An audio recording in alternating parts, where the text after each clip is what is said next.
Hey, curious. Any improvement on my mic quality? Yes. Whoa. Wow. Whose voice is that? Did it really? Is it better? Yeah. Yeah, no. Well, when you got close to it like that, it was clearly working. Like it's picking your voice up. Well, let's try this then. You sound great today. Yeah. Okay, well, I'll explain it in a minute, but I can't gain up anymore. That's okay. You sound, 27 episodes is all it took. We're here. I can probably do this, make my voice sound weird, but no. You're going to do like on Marco Polo where it's like, Oh, I like this. It's like having your like gentle whisper on my shoulder. It's comforting. It's the quiet storm. Okay, I'll move it closer. No, you don't. I think you sound There you great. go. Okay, what makes you comfortable, man. So here's what I'm doing for any nerds in the building. And I was actually going to use my what's it called?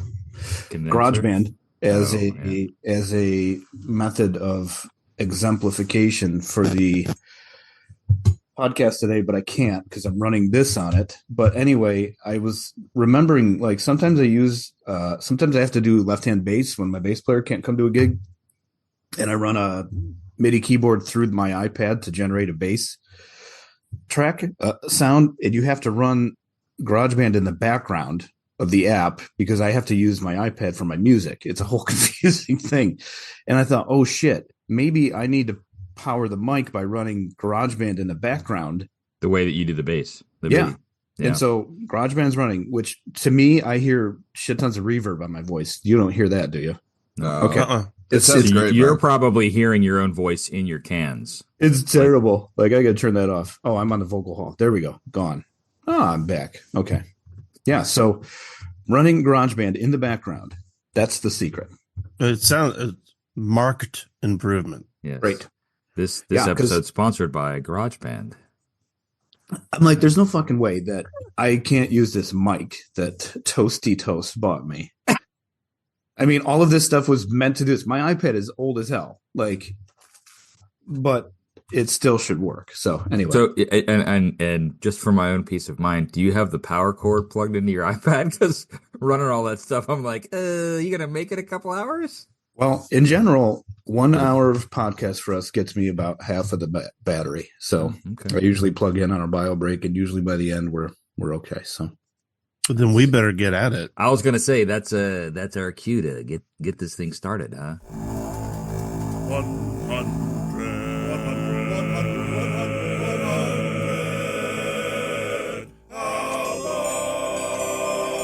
I'm Bert. I'm Drew. I'm Ron. I'm Ryan. And this is the 100 Albums podcast, where we discuss the ins, the outs, and the absurdities of a poster that depicts 100 seemingly random albums. The only music podcast that doesn't play any of the music that we talk about. And here we are at album number 27, as we continue through the 100 albums that appear on the poster that Drew got a couple of years ago. We first went through this project by listening to and reviewing 2 albums a week for an entire year, and then sharing our thoughts and reactions with each other via video chat. Once we were all done, we thought, hey, this might be fun to turn into a podcast. So here we are. As I said, album number 27. Let's get into it. The Bodyguard soundtrack by Whitney Houston and other artists. First impressions, guys. What's the vibe check? I love it. Like, sarcastically? I'm not sure, but I listened to it 5 times this week. Wow. And every time I enjoyed it. So I think either ironically or not, it touched something in me. I feel touched by the Bodyguard. I will chime in here. Oh my Lord.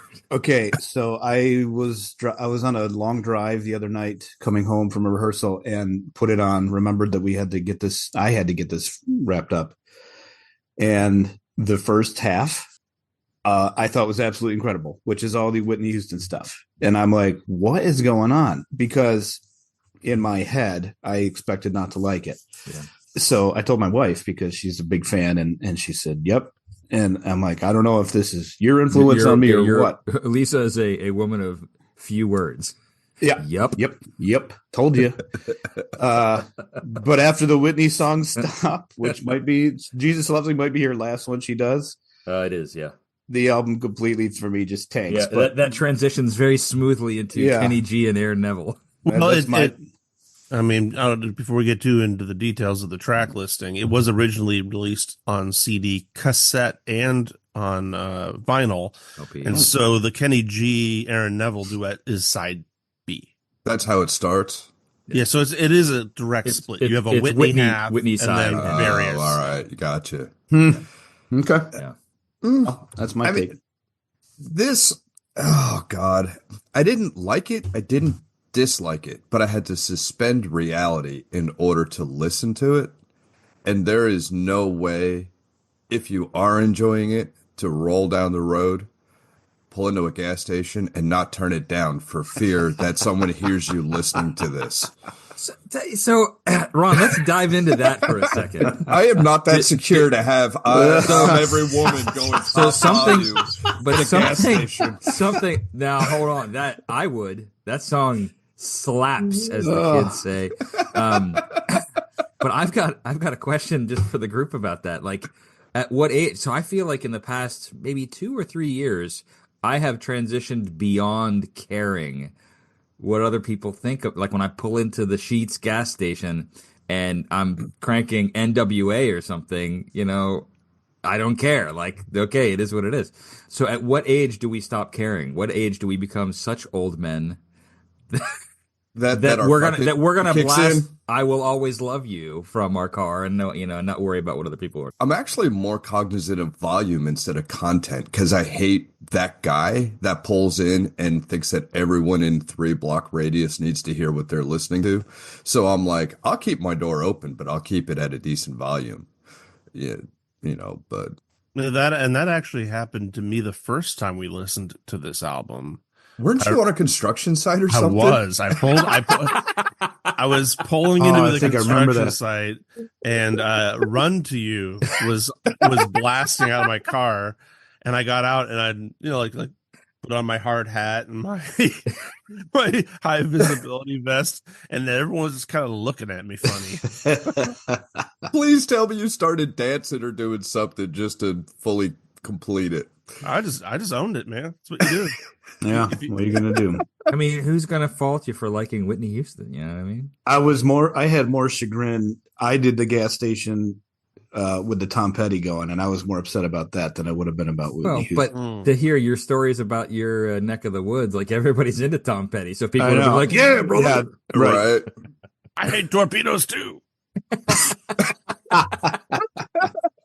Well, let's get into it, Bert. Well, I mean, the couple of notes. Really quick, my first impressions. I have always thought that soundtracks that include one artist or are kind of packaged under one artist are weird. Notable exception: the Batman soundtrack by Prince. But this isn't really one artist, but it's still under Whitney like when it won Grammys. Whitney got the Grammy. Like Aaron Neville didn't get a Grammy, Whitney did. You know what I mean? So it's a weird, and we'll talk about this kind of stuff a little bit more here in the background and the research. But I couldn't find what the intent behind having Whitney do like a full half of the album, and then having this kind of smattering of other artists, other than that they were mostly all on the same record label. So I thought that was kind of odd. But the other thing that for me is this is like peak 90s nostalgia, right? Oh, it is so nostalgic. So, and I think that that's what I love about it. Yeah, I think there's a piece of that. To your point about it, the soundtrack, a couple of notes there. I mean, I think one, and I know it'll be in your wrap up later, the reason why it's so associated with Whitney is because it's for her output, her best selling output, right? I think. You'll tell me, I'm sure, later. Yeah. But also because the songs and the singing are not just Whitney, but they're also her character in the movie. Yes. So the soundtrack is tied to the movie, which is tied to her. Right. And I have some interesting notes about that, by the way. And to your point about how did they pick the other artists, I do know that the last song on the album, "Trust Me," with Joe Cocker and Sass Jordan, that was arranged by Kevin Costner for Sass Jordan to be in there. Oh, I missed that. That's interesting. Okay. He had a big hand in the soundtrack from what I read. And it was really surprising because it's like You don't associate Kevin Costner with music. Right. And he had a big hand in the casting. Yes. Mhm. Because they were Yes, going to put a couple of other stars perhaps that were more actor centric in the role that were popular at the time. And he's like, That's right. nope. Yep, that's correct. And had to, well, we'll get into it, but he had to convince Whitney. Like he had multiple phone calls and hey, you know, so hey, let's that's a good transition. Let's talk about background a little bit here. Whitney Houston, born in Newark, New Jersey on August 9th, 1963. She grew up in a musical family. Her mother, Sissy Houston, was a renowned gospel and soul singer, and her cousin was the iconic Dionne Warwick. Whitney began performing at church and was soon discovered by music mogul Clive Davis, who helped her launch her pop career. Whitney Houston's solo debut album, Whitney Houston, was released on Valentine's Day 1985, and it was a success. It featured hits like The Greatest Love of All and How Will I Know. It sold 23 million copies. Her follow-up, Whitney, released on June 1st, 1987, solidified her status as a pop and R&B vocalist, including the chart-topping single, I Want to Dance with Somebody, parentheses, Who Loves Me. That sold 20 million copies. By late 1990, Houston had become a commercially successful recording artist. She was getting ready to release her third album, I'm Your Baby Tonight, when she received a call from actor Kevin Costner to accept a leading role in a film titled The Bodyguard. It's been written that Costner was convinced that Whitney Houston was right for the role after viewing her concert at the Assembly Hall in Champaign, Illinois in September 1987. It took 3 years before Houston was contacted for the film. When Kevin Costner finally reached out to her, she'd only had, at that point, had only taken brief acting cameos on television shows such as Silver Spoons, and was reluctant, but agreed to read the script. Houston held off on the film until Costner convinced a nervous Whitney Houston in another phone call that he would, quote, not let her fall. The film's director, Mick Jackson, initially was unsure of Houston's chances of leading the film, and according to Costner, suggested veteran actresses such as Michelle Pfeiffer, Kim Basinger, and others, to which Costner flatly turned down. Ryan's absolutely right. He was like, nope. Mick Jackson then agreed to give Houston a screen test in January 1991, to which she passed. And then in April 1991, Houston and Costner announced that they would co-star in a film called The Bodyguard. Costner delayed production on the film until Whitney Houston finished her world tour that year, until it was announced that principal photography would begin late November 1991. So the album specifically. It's the Wait, first. hold on. Can I talk about the movie before we move on to the album? Absolutely, yeah. I have additional notes. Go for it. So you may not know this, fellas. The movie was actually written in the 70s and was originally a vehicle for Steve McQueen and Diana Ross. Really? Yep. And what an interesting movie that would have been. It received 7 nominations at the 13th Golden Raspberry Awards, including Worst Picture, Worst Actor, and Worst Actress. Wait, so they actually did the Diana Ross Steve McQueen version? No, this is the. No, he's talking about this film. Yeah, Oh. so Costner said, "I won't let you fall," but Well, so yeah. I mean, yeah. so it depends on how you define fall, because this album sold a billion, Well, that's the records. album, not the movie. The movie made a ton of money. Like critically acclaimed, no, not so much. But successful, yes. But how much of that was a tag team between the album and the movie? Oh, I absolutely. I think that. And one last note before because this is a transition note to the album. The original score was not going to be Alan Silvestri. It was actually going to be John Barry. But he dropped out, and then they had to find someone else that got Silvestri, which I think is really interesting because, and we'll get to hopefully that track on the second side later, but it would be a much different sound because John Barry has one trick, and it is orchestrating a left-hand upward rising arpeggio. It would have been Dances with Wolves meets The Bodyguard. Right. Wow, I missed that. That's interesting, Ryan. The Silvestri Barry swap. So this album specifically, then, the Bodyguard original soundtrack album is the first soundtrack album that Whitney Houston released/produced. It was released on November 17th, 1992 by Arista Records to promote the film of the same name. Contains songs by Whitney's record label mates Lisa Stansfield, Kenny G, The Soul System, and Curtis Stigers, as well as artists such as Aaron Neville and Joe Cocker. Wait, Bert, is that enunciation? Is that how you pronounce all the periods between the letters? Soul System. I wasn't. How do you enunciate that? What is the proper grammar here? Where it's the SOUL space SYSTEM? Like I don't. Like Yeah, I don't know. Anyway, Soul System. This album is credited as a Whitney Houston album, despite her performing 6 of the 12 tracks.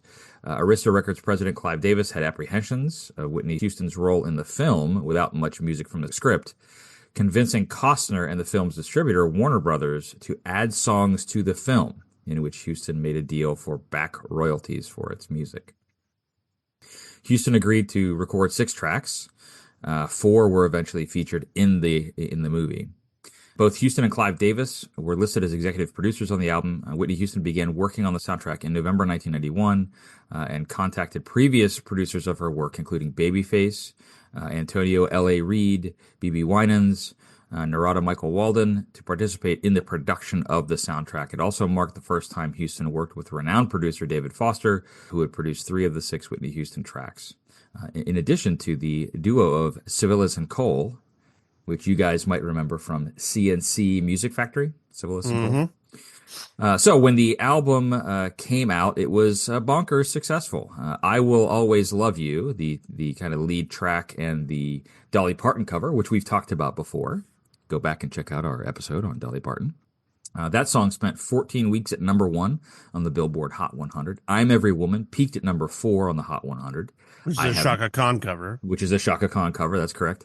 I Have Nothing peaked also at number 4 on the Hot 100, and Run to You peaked at number 31 on the Hot 100. The album itself spent a whopping 20 weeks at number 1 on the Billboard 200 chart. So that is kind of the background I have, other stuff that you guys found as you were looking around this week. No, I feel like you tapped into most of the stuff I wrote down in terms of background anyway. Okay. I have a lot on the rest of it, but yeah, no, that's you duplicated. I could read it a second time.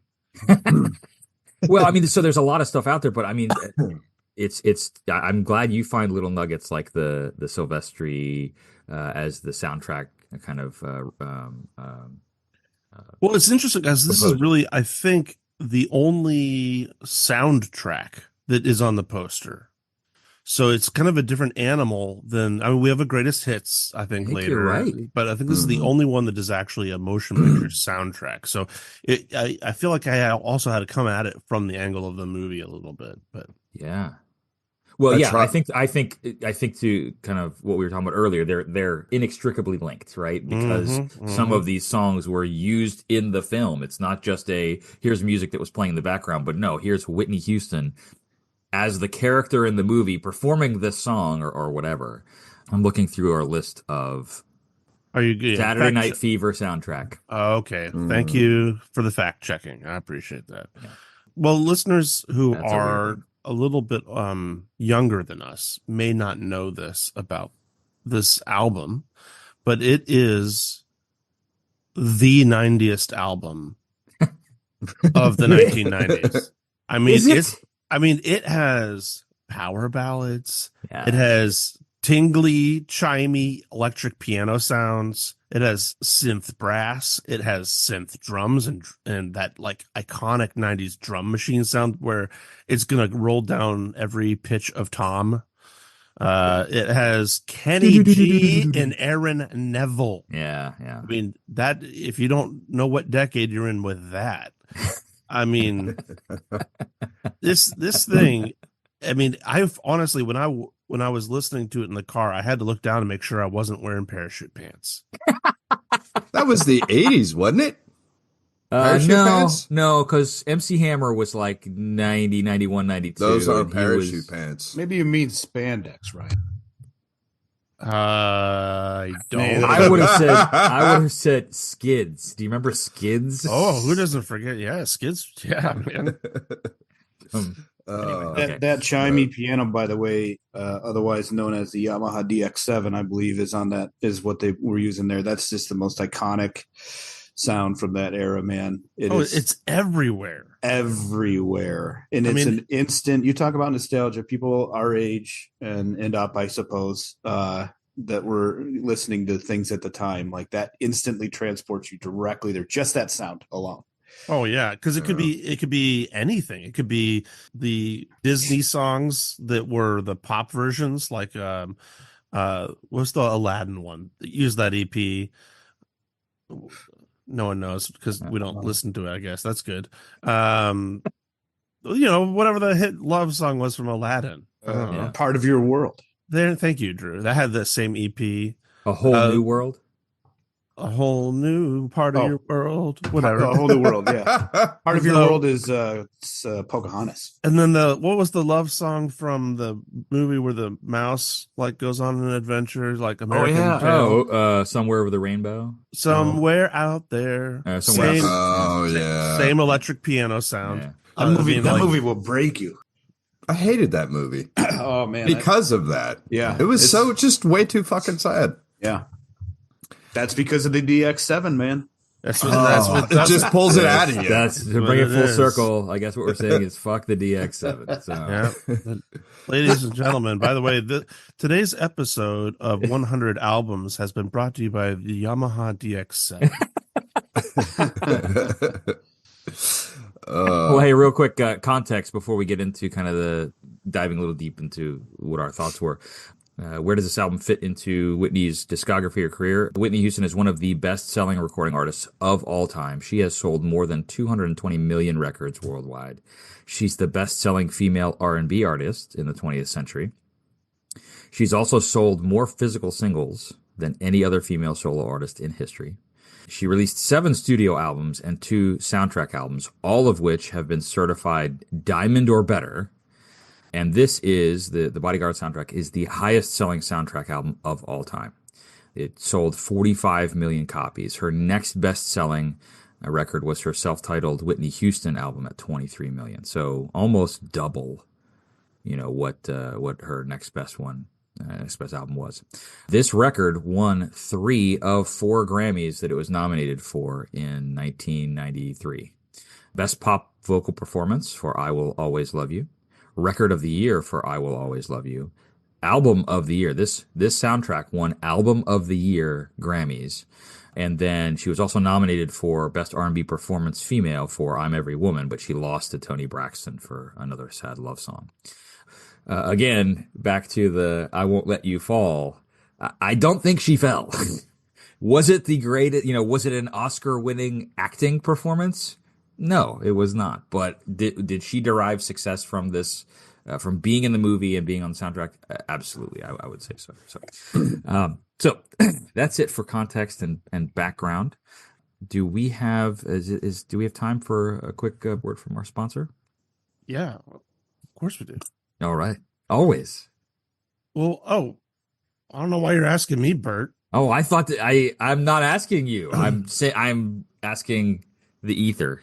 Oh, okay, guys. Well, this is getting a little awkward here because, technically, Bert, this is your business. I don't know why you're asking me to read it, but no. I think it'd be more sincere coming from you since it's your startup project. I'm just. Hey, I'm going to send over the copy you sent me, and then you're going to send it to me. It's your business. And now you get to read it without knowing what it is. You know exactly what it is. So people who don't know, Bert is a big fan of large, ridiculous, sugary cocktails. If you were to see Bert in public somewhere, he's going to have a cocktail with like mermaids jumping out of it. And it's got, it's going to have like rum that is, like somehow infused inside of a sugar cube. This is the kind of stuff he's into.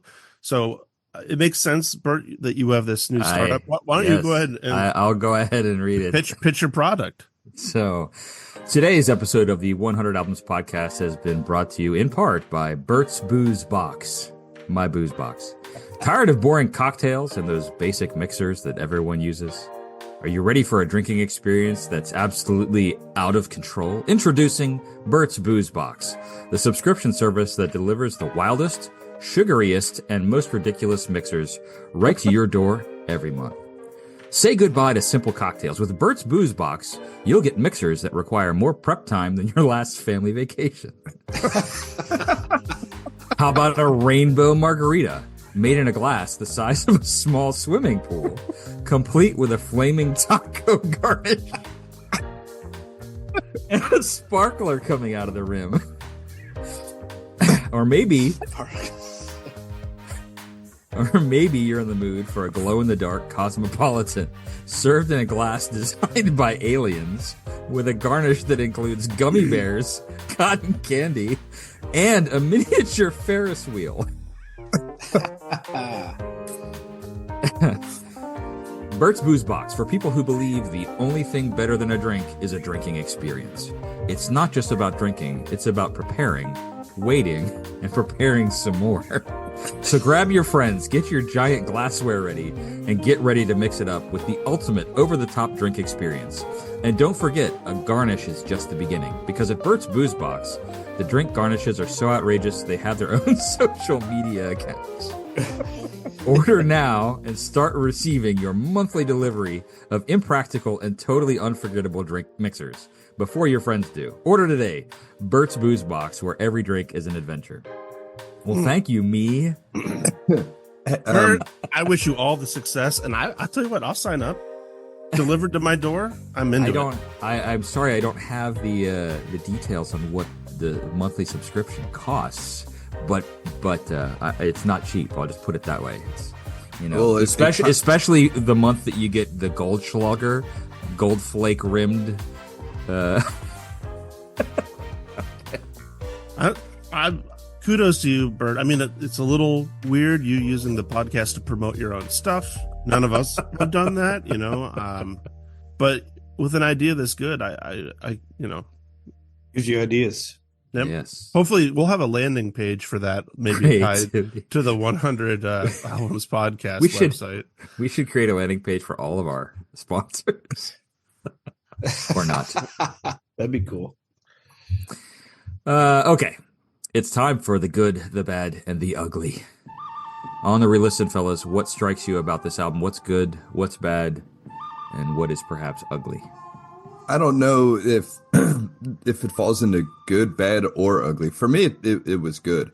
This was a gateway album. Like, I listened to I'm Every Woman, and I enjoyed it because in my head, it's a Heavy D song. And it made it so much better. So I went back and I started listening to Heavy D. On a bunch of the other tracks, I love Luther Vandross and, that kind of R&B. So it was like, damn, this is a really good album and put me in that frame of mind. So I went back and listened to Luther Vandross. Joe Cocker. It's a horrible Joe Cocker song. I love Joe Cocker, but it sucks. So I went back and listened to good Joe Cocker. So for that, I really enjoyed that aspect. I mean, shit, Queen of the Night, I had to go listen to Me Some En Vogue, because that's a slamming song. And I can't believe that wasn't released as a single. Bert, when you were rattling them off, it's like the coolest song is Queen of the Night. How do you not release that out? And then what's so funny about Peace, Love, and Understanding? I hope Nathaniel Rateliff just absolutely pays royalties to that song for the rest of his life. I hate that track. It is a stinker. It's not good. It's not good. But we're supposed to still be on good. I'm sorry. Good, bad, ugly. Oh, no. The man said that all three are together, so we can use them interchangeably. Yes. For me, it was a very good listen. And I think I enjoyed this more than the first time, for sure. Partly, I think, coming after the deep dive on like Damn the Torpedoes and having my feathers ruffled by the white stripes, this was so different from those experiences. It was a completely different sound world. And it's also so much different than what I would just naturally put on, that my ears were like sort of soothed by that. Kind of like Bert's juice boxes. Oh God, I know. I can't wait. Juice boxes. It really. I think that's a good marketing idea there, Ron. You should talk to his people. There's something about Whitney on this that is impossible not to enjoy. She's such a powerhouse, and it's dramatic, kind of flashy, but also like semi-operatic, like in that Maynard Ferguson way, like where they've designed tunes for her to just like belt and get higher and be, and she doesn't do a whole lot of wavering, which really started getting popular in the 90s, where the melody's not exactly there because there's a lot of embellishment. She is able to like just drill through those melodies and just put little tiny touches on them, This is well before the abuse. I'm sure there's some, but before the abuse of auto-tune. So she's also just nailing what she's singing. And I mean, I can't help but be in awe of that. And some of the songs that are not covers are my favorite. Run to You and I Have Nothing are phenomenal. I mean, I've been singing Run to You around the house. I can't help it. It's and the arrangement, the way they have the band, with those sort of gospel inspired hits and stuff, and the pacing of it. The other thing I would say is a good here, this is still largely the first half of the album, is that the chord usage is a little less conventional. There's a lot of, kind of reharms, even in Jesus Loves Me, which is going to be another subject all on its own. But like, I appreciate that we're not listening to an album of 1-5-6-4. We're not listening to a Jack White album of a 2-bar riff. It's got some meat, you know what I mean? And you kind of have to with a ballad driven album, I think. But that's my overall good. I have a lot on each individual track, but I'm sure we'll get there as a group. I want in on that good too. Same when I was listening in the truck, all I want to do is get home and sit down on my piano and play through some of that stuff just to experience those chords, because that's what we like to do when we find something we like. I haven't had the time this week to do it, and I still need to, because it was a different look to these songs that I've heard many times over the course of my life, and very much appreciation for the writing. Her voice, I mean, it just delivers the whole time. And the one comment I made about that was like, you have today singers like Halsey, Shakira. I mean, Shakira's a little run out, but just the singing nowadays has become so abysmal. And maybe it's a hot take. I don't know. I didn't really put together one, but maybe Whitney Houston was the last of the true singers of that kind, because things have just changed so much since these days. I mean, hearing her sing, and maybe some of my bias of going in thinking I was going to think this album was cheesy was because to me at the time, Whitney Houston was a pop artist and I wasn't into it and it was cheesy to me. But now looking back going, holy crap, this is serious quality, vocalship and writing. And that part of the album was wonderful. I think that's a good point, though, about the auto-tune and her being the last of, the true singers. Because I don't think you really have a whole lot of those anymore. I mean, she could hit it. I mean, I might disagree with that a little bit, but. Like how? Well, I think there are still singers that are very talented with or without auto-tune, because there's live recordings of some of the pop stars that are out there. It's just a very different style of pop singing now. But I was gonna go ahead, Bert. Fine. No, go ahead, Ryan. Go finish. Well, I was just saying, that there are even some that I don't like who have been noted for great voices, like Adele. I don't think she's relying heavily on auto-tune, but she's clearly got a very big voice and does ballads. I forgot about her. Yeah. I was going to say too, kind of as Drew was talking, what made me, he was saying how Whitney would perhaps be one of the last of this type of singer. And I think she paved the way for other vocalists in this style. So I'm thinking of like a Jill Scott. Mary J. Blige is a contemporary of Whitney's, I think, in many ways, but Whitney really kind of rose to fame in like the mid to late 80s, whereas Mary J. Blige was kind of rising in the early 90s too. So similar time frame, but there are still these particularly black female vocalists who just kind of came out and were like, here's this enormous voice. Here's just this power that comes out of the vocal cords.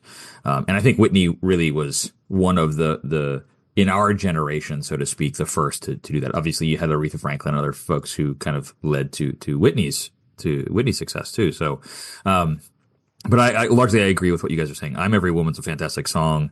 I think it's interesting that some of Whitney's biggest songs are covers. Yeah, I know. Kind of putting her spin on that or whatever. Queen of the Night is my favorite song on this album, hands down. It is just such a great song. Ron, you hit the nail on the head. It gives me En Vogue vibes. It's Janet Jackson's Black Cat. It's that kind of.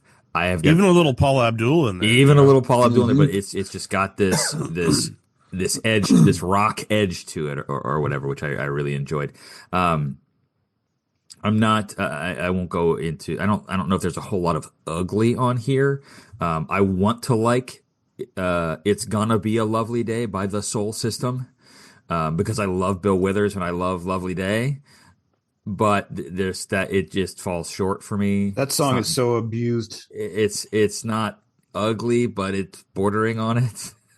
I don't. That one's weird, right? Because the rapping is also like kind of like a soft whisper. Like the whole thing. I feel like the whole thing is like a prescription drug commercial. If I listen to that song, am I going to get rid of my eczema? Is there going to be a disclaimer at the end of the end of the song? You know what I said about that song? I don't know how to say the quote right, but it's like, you worried so much about could I do this that you didn't think about should I do this. I like that, Drew. It gets a little bump from me on the album because it comes before the Curtis Stigers. Yes, that and Peace, Love, and Understanding cover there is it is dumpster. Had you guys ever heard of him before? No. Okay, I hadn't either. So I listened to some of his solo stuff. I looked him up, and he had like a big hit that I actually did know. The guy doesn't have a terrible voice. I don't like the songs he does. Well, but I was but he's a sax player too, so it was like he has long he's the hair. One that played the sax. Yeah. I didn't know that. And so it was like, oh, someone's riding the coattails of the Kenny G era. Yeah. There's a lot of sax on the second half. There's a lot of sax. Yeah. There is. Yeah. But a lot of easy cover, listening kind of. I mean, we talked about that. I can't remember which episode where we were talking about kind of like it was the Ray Charles, right? Yeah. And I get a lot of those kinds of 90s versions of easy listening on particularly on the second half. Drew, you were going to say something. That cover of Peace, Love, and Understanding. I mean, it's so well. They didn't do anything with the song. They just played the song. Mm-hmm. Except it's way too clean, way too light, and takes all the edge off. And they cranked the tempo. I had to check. I'm like, this is too fast. Elvis Costello's version is 140 BPM roughly, and this one came in at I clocked it at about 160, which is unnecessary. They just cranked the tempo on a good song. I'm just picturing Drew with like a speed gun. I clocked him at 160. It was my metronome app. I was tapping along. That bothered me too. But the one other thing that I wanted to kind of highlight for you guys, Even If My Heart Would Break, the Aaron Neville tune. Even if my heart would break. So Aaron Neville vibrato aside, because that grates on me, I was like, man, there's something about this song that is so familiar. I don't know, the chord progression, the melody. Well, it turns out it's all of it.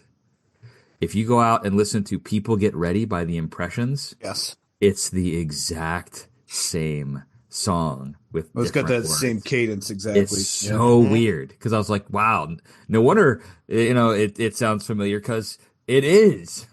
It's funny. And I'll put a link to that in the show notes so that people can see it. But man, it's wild. It's funny you say that because Someday I'm Coming Back is very, very similar to you were talking about that in Elton John, right? Elton John's I Don't Want to Go On With You Like That. Yeah. Now the chord progression from what I can pull off is a very generic one, but the sound of the piano, the sound of the drums, it's really close in some areas. And so then I had to go listen to that song, and damn, I actually like that song.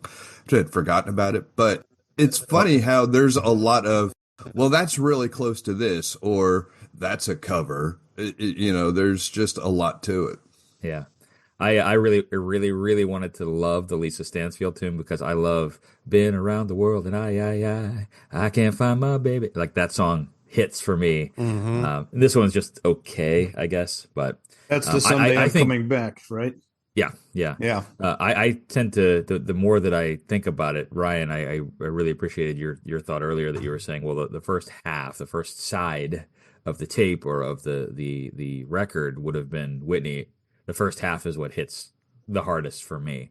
The rest of it's okay. Like I'm not gonna pan it, but I'm also like if this was two separate soundtrack albums, I'd definitely go for the Whitney stuff and not as much for the although I mean, speaking of wanting to dance with somebody, we do need to talk about the Jesus Loves Me track, because to me, I mean, it really does sort of redefine a love for Jesus.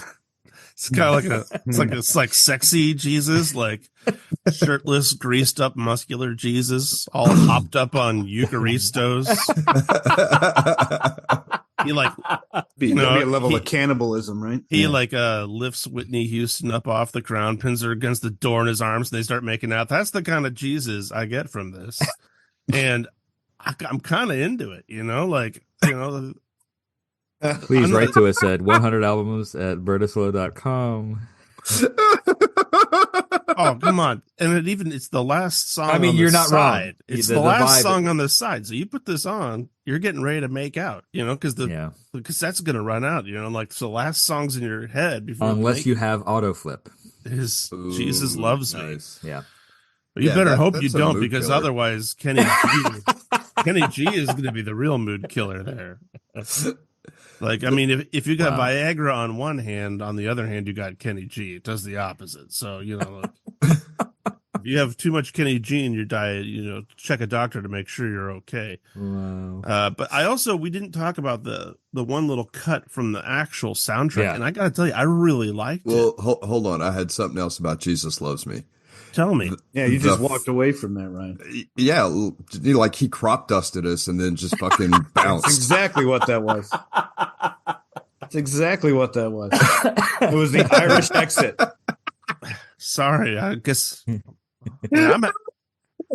I have nothing. The organ part in the beginning of that song starts off, and I'm like, this is going to be good. And it goes to shit. And like that. I mean, I'm so disappointed. That organ part. Oh God. I was picturing the scene in Blues Brothers when they go to the yeah. I'm like, all right, if you're going to give me some religion, do it right. And I was all excited, and then it just goes to that really shitty, overproduced sound, and then the rest of it that makes Ryan get off. I think they did pretty well. It's not a good tune. No. I mean, I'm sorry, it is one of the worst songs that you could pull from the religious catalog. And it's a horrible arrangement to it too. Like I think the melody line. There's some interesting twists and turns that the harmony is doing there that are not part of the original. And it's the only way I could make it through it, because the tune itself is miserable. I think that's the problem. You're taking two wildly different things. The tune of Jesus Loves Me, which is, I don't think it's miserable, but I think it's a super simple children's song. Meant to be simple. And then you take these wonderful musicians, gospel musicians, with their ability to use the extended chords, the reharmonizations, all of the tricks that the gospel style can pull out, and they pull them all out and fire out this huge, grandiose launch pad for a song. And Whitney Houston, even the singer of this highest caliber, were saying you can only do so much with a simple with a simple tune. I mean, you could take in the jazz world and you know, somebody knows what they're doing and solo over this stuff and improvise, but you're going to find an end to your abilities when you're locked into that kind of a basic tune. You know, I mean, and it's just what it felt like. It just felt like she was trying to force herself. They're like, come on, Whitney, sing to Jesus Loves Me. And then she starts, you know, riffing on it at the end, and it's just awkward. And Clive Davis is really off screen going, come on, Whitney. Yeah. It's like, dude, you're such a good singer. Sing this. It's like when you're a kid and you're learning how to play the sax and your family makes you play at Thanksgiving dinner, and it's all, you know, we're now in therapy. That's a personal story. I believe sounds like just there's some personal trauma here, Drew. Yeah. I think Drew and I just trauma bonded. Yeah. That's what that felt like to me. Not Thanksgiving dinner, but like, oh, you're so good. You can just take this to a new level. And it can't go to a new level because it's meant to be a simple song that 3-year-olds could sing in church school. And yeah, everything can be embellished and made better, but there's a limit musically to what some songs could go to, I feel like. And this is exemplary of that. Mm-hmm. All right. Results and ratings, continue, guys. Ryan. No, I don't. We can't do results and rating. I want to talk about I want to talk about the orchestral music. Oh, that's right. The Silvestri. Go ahead. Yep. Yeah. So I actually thought it was super appropriate for not only the movie, because it has that kind of like film noir vibe, kind of brooding and mysterious, but also still like just of the times. It is so 90s. Like if you told me that all the orchestral stuff was actually just him on a really good synthesizer, I'd believe it, because it sounds like pad, you know? Yeah. And everything is at least a 9th chord, maybe a 6th chord, you know, it's super lush. But I mean, that like kind of military funeral trumpet melody is fantastic. By the way, the trumpet soloist on that, Gary Grant, he just died in June of 2024. But if talk about being connected to artists that would be familiar to this album, he's actually collaborated with Barbra Streisand, Michael Jackson, Whitney Houston, Celine Dion, Toni Braxton, Brian McKnight, Frank Sinatra, Natalie Cole, Earth, Wind and Fire.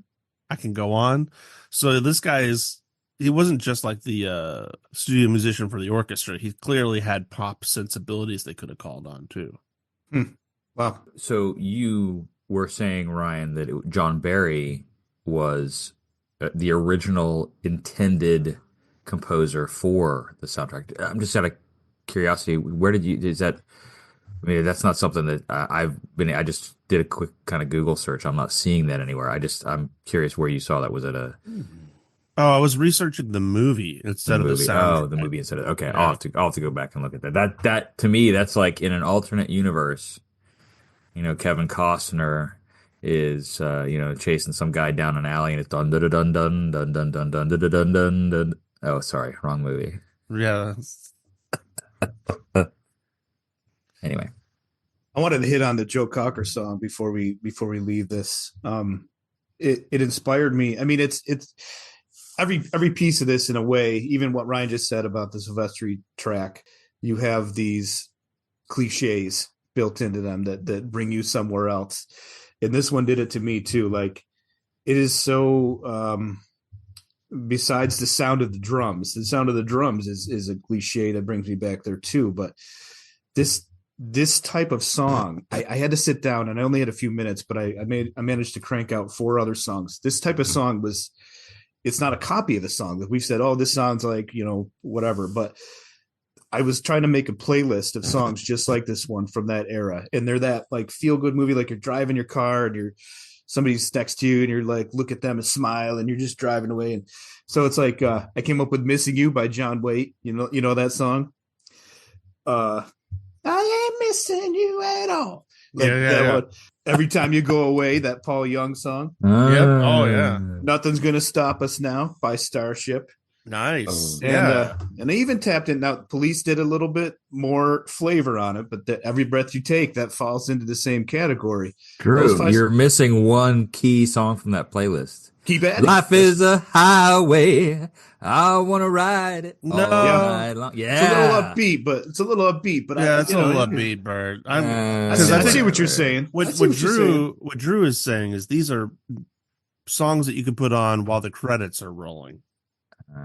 That's a good way to say it. Yeah, they can't be too energetic. Summery songs that leave you with a driving bass line. Yeah, like Unskinny Bop. No. So Unskinny Bop will now be my Tom Waits. I will insert that into every episode that I can. Oh, man. Bert, given that this was originally supposed to feature the only Diana Ross, how would you describe Whitney on here in terms of a kind of meat that you might have for dinner?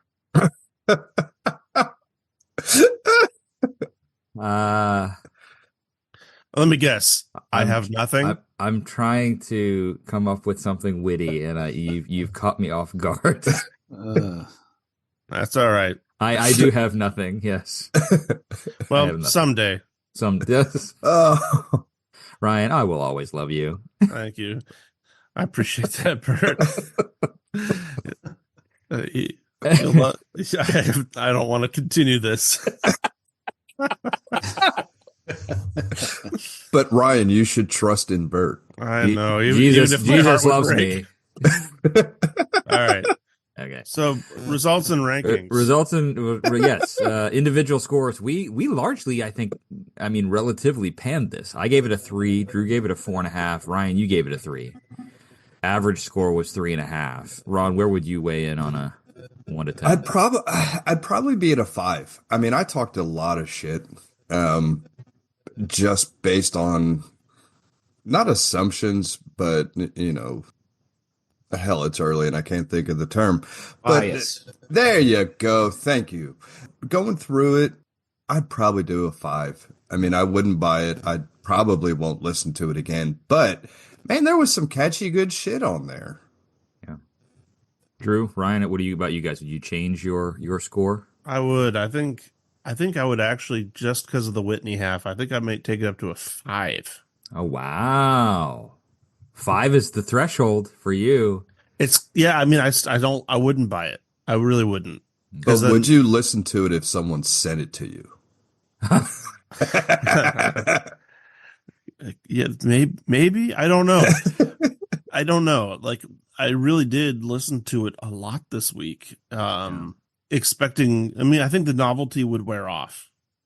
And I can't imagine sitting at home and being like, you know what, I'm going to pull this record out and put it on.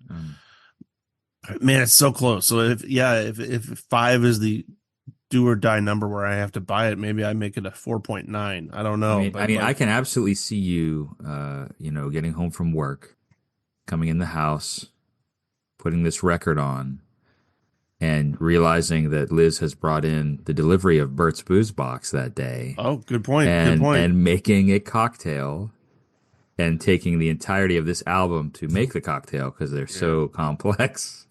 I could see that and be like, Bert loves me this album. But here's the deal. Here's the reason I can't own this record. I'm going to tell you right now is I Will Always Love You. Yeah. That is the reason. Because if you were to put it on, you can't skip that. Yeah. Mm-hmm. And it's the first song. I guess I could just track after it, but come on, don't make me work that hard. And also, that would not get me in the mood to make a cocktail. Yeah. Yeah, right. I don't think that was the worst. It's not the worst, but it's just overplayed, and I don't. It doesn't hit me anymore. I'm numb to it. Is another reaction to Poster Secrets. This is the only song I think that repeats on the poster. That particular track. Maybe I'm wrong, but listening to it now, and I've not spent much time with the Dolly Parton version in my life. I haven't spent much time with this version, but much more than Dolly Parton due to obvious reasons. Knowing it's a country song in conception and listening to it as an R&B take, very interesting. Charlie wants to play with her frisbee. Right? Ow! He doesn't care about. I love Whitney. Ow! Yeah, very interesting to hear the attempt to, and you can hear it, to preserve, because they really did try to preserve the song and to preserve how it's written, which is very folk Americana country style in this genre. It was interesting to listen to that. But I wanted to say, I imagine on the records that that side A of the records are all well played out, and side B is probably pristine condition because it was played once and they're like, oh, we don't have to even flip this anymore. Maybe that's why they did it that way. Let me speak. Drew, you made me curious about this. Just the way you described that. Is this version of "I Will Always Love You"? Is this like Whitney's new sounds in country and western music, Ray Charles? Which we looked at that a couple of months ago. You know, is she tapping in? Do you think it was an intentional tapping in to that audience? Did anybody do the research on why they took that song? I don't know. I did. I guess she sang it at a concert live once, and people really liked her version. But why she chose to? I remember now. Yeah, I did actually look into this. It has to do with what's her name? She was give me a second. I'll get to that because I actually did read this. I'm sorry. There was a cover that she heard before this that made her want to cover the cover. Who else did it? Well, while you're doing that, I'll give you my score change. Yes. If you said I was a 4.5, I would go up to a 5 because I think that Whitney's. I don't think it balances out the other half to me. The other half stinks, and I'll give it a bigger score based on how good I thought the first half was this time around. And I think that if she would have put this, she would have put the effort into these 5 songs or whatever, 4 songs onto a whole album of similar, then we would have had a serious piece of work, but it's not the case. So 5 for me. By the way, the cover was Linda Ronstadt, which I assume had the Yamaha DX7. Rough. I don't know how I'd feel about that. Yeah, I would. Similar, I think, to the rest of the crew here. I'd raise my rating. I give it a 3. I'd give it a 4. I think that the first time around, I was probably a little too harsh. Might have been in a mood that day or whatever. And 2, I think Drew was talking about it earlier. If this was 1993. Around the time this album had come out, I would be like, no way. Ew, it's too what I wasn't into Whitney Houston. I couldn't appreciate the voice and all the good that is inherent. And now as a grown ass man, and I feel like I listen a little more critically and do deeper dive, I can say, yeah, no, this is really good. Like her voice is awesome, powerful. I don't love every song, but I definitely was a little too harsh first time around. So I bop it up a point. But so with our original ratings, this album ranked number 87 on the 100. So I think it would go up a few notches given our changed reviews. But there you go. It's funny you say that as far as, maturing and getting to be grown ass men. I have to say, this specific exercise that we've done by going through these albums has sharpened my critical listening and broke down a lot of barriers because without this podcast, without us doing this poster, there is not a shot in hell I would say anything good about this album. Yep. But because we're going through and critically listening to things, I've broke down a lot of personal barriers as, far as stuff that I don't talk shit about anymore. Sure. And so I have to say that's my hottest take off this is that it has led through growth through the process and the poster. Yeah. I'm the same way, Ron. I so this album came out in 92, 93. If we weren't doing this project, I would probably go the rest of my life and never have listened to this album. Just because I would never have been like, oh, you know what I'd like to hear today? On my Spotify or whatever, I'm going to pull up Whitney Houston. No, I'm not, right? Well, at that time, this shit was huge. I remember purposefully ignoring this album because it was everywhere. I'm the type of person that if something is everywhere, I bow up. Like straight up, I'm like, I'm not fucking listening to that pop shit. I don't care about it. And I probably miss some decent stuff just because I throw that up.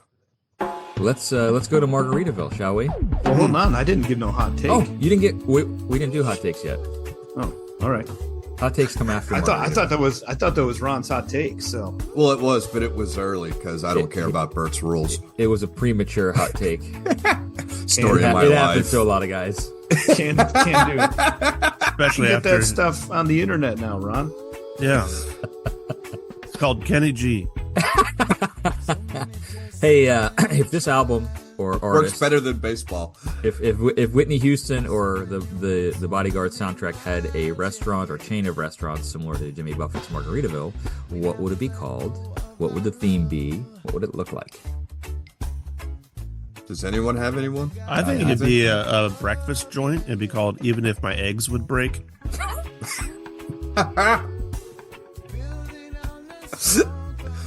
All right, so it's Body Shots. Body Shots. Body Shots. That's it's not a restaurant. They don't serve food. It's just you come in and it's Body Shots. That's all it is. And since it's Whitney, we assume there's some harder drugs in the back. Yeah, probably. Yeah. Oh, we didn't talk about that. We didn't talk about that. No. By the way, if you want to just kind of as a quick aside, some of the research that I did was listening to Rob Harvilla's 60 Songs That Explain the 90s podcast, and he does an episode on I Will Always Love You, where he talks about Whitney, but kind of in the context of the good and the bad, and how perhaps things were. People didn't give her as much grace as perhaps they should have, given some of the things she was going through. So anyway, it's a really good episode. I highly recommend it. Okay, back to Margaritaville. It's a branded bakery called I'm Every Stroman. and their tagline is any bread that you want now, baby. Oh no. You mean, are you saying they would give me do a bun to you? Yes. I'm gonna bun to you. Mine would be called the Face Guard as compared to the Bodyguard, where you have to wear a Dexter-style face mask and you cut meat open on your table, much like Ron does, and blood gets everywhere. And you so. Oh, that's good. This has to exist already. The face guard. And then you season it with the tears of your enemies. Probably. Those are like insult shakers on the table. It just says tears. Tears of enemies. Oh my goodness. Oh, that's good, Drew. That's good. Ron, do you wear a face guard when you butcher these animals? No. Oh, I always thought you would. He just comes out looking like He doesn't wear anything. Artery or something. He doesn't wear anything. He's doing on the nude. Naked, yeah. Naked. With rubber gloves. Okay. Got to be sanitary. Yeah. Okay, now, Drew, it's time for hot takes. So you can kick it off. I have two. Number one, Kenny G is much better tenor sax player than soprano, or I just hate the sound of the soprano sax that much because his tenor playing was deadly intoned. It was in tune, which I've talked about before as a big gripe of mine with sax playing, and it was actually not as tasteless as many of his other songs have become. So I'll give him. He's a very good player, and the tenor shows that so much more. He blew it by focusing on the soprano. Hot take number two, I said it earlier, I think that Whitney Houston to me is now, I'm starting to understand, I think via this listen, and I think maybe she is the GOAT, the last remaining of her kind, auto-tune or not. I'm not saying that we auto-tune the things out. I think that vocal styles has changed, and although we have some recently emerged amazing singers of different genres, Samara Joy being one of them. Brian and I have talked about a lot. It's not like singing is dead, but the art form of pop singing is grossly different than at this time. So she was a master. Done. Nice. I don't have a hot take, guys. I mean, I kind of talked about it earlier with the whole paving the way for other. I don't really have much more of a hot take, but I can't believe that we all glossed over the fact that Vernon Reid from Living Colour played the guitar and the solo on Queen of the Night. Really? I missed that. Get out of here. I was going to listen to Living Colour this week, actually. That's weird. Nope. And maybe I hear it. I went back and just listened to that guitar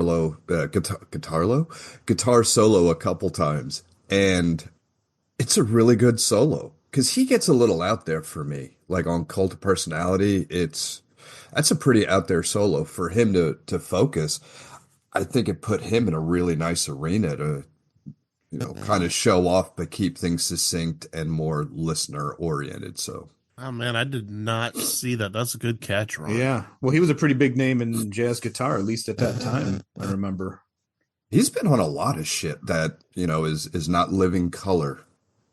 I guess my only hot take would just be that this may be, for the poster, the best I feel about an album that I still wouldn't buy. So it's not really a hot take because it applies to one person. Right. So maybe that's just like a quickly microwaved take. What? It's a hot pocket. What? So let me dig into that a little bit, Ryan. Would your perception of the notion of purchasing this record change if it was all Whitney?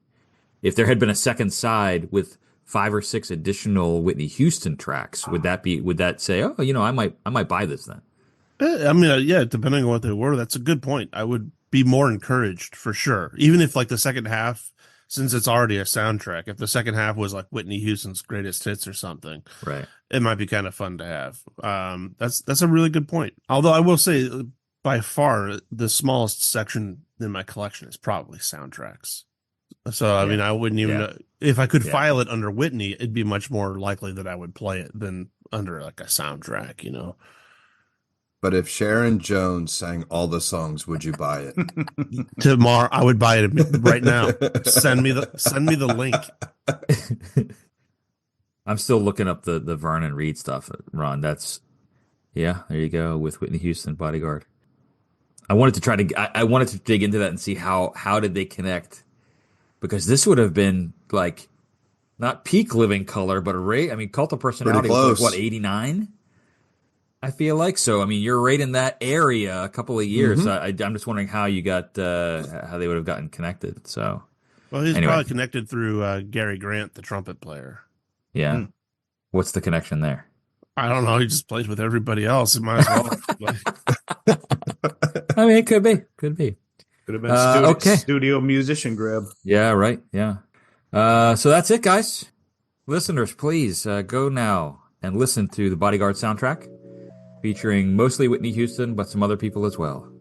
Let us know what you think. You can write to us at 100albums@bertislo.com.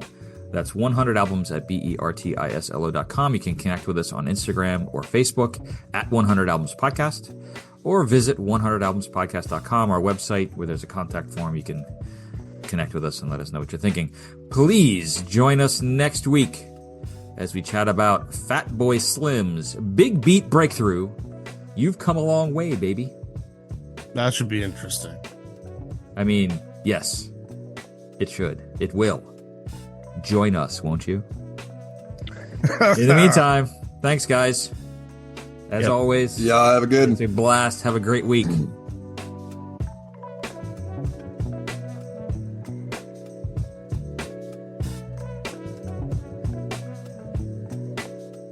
It's been written that Costner was.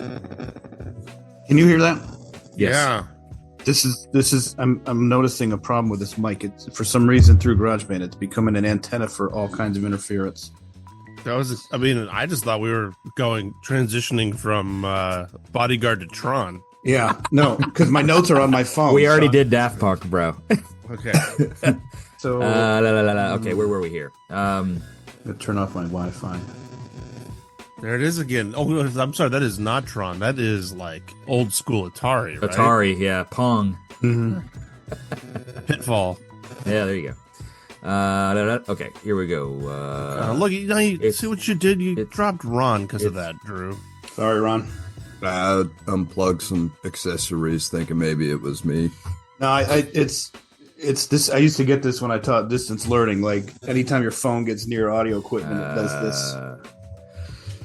I'm trying to fix it while Bert's doing our history. Yeah, no, cool. Well, I tell you what, if you mute while you're working on that, then we won't pick up the mic. I always forget about mute. It's not. Bert gets touchy if you. No, it's not often that I say, "Hey, you know what? Shut the fuck up and mute your microphone." Yeah, you say it every week.